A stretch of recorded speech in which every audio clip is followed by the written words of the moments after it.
Hi, yeah, my name's Van Nilsson. I came to Dr. Frank's office with a very large, hard Baker's cyst on the inside of my knee. Orthopedics I've seen said they never saw a Baker's cyst there. They didn't seem to have a solution for me.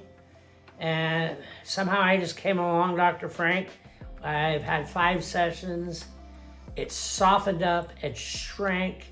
I've been able to go out and hit golf balls again, walk, ride a bike, and I'm not feeling any pain. So much softer than when you started. We don't hear those crunches in there. Correct? No, it was as hard as a rock and had marbles rolling around it when I could move it around. But it was usually so hard I couldn't do anything, causing pain from here to here in my leg, so I couldn't even sleep at night. Now everything's just unbelievable. So I'm hoping now just some maintenance will help to take care of the problem. But it's just amazing. It's like knock on wood.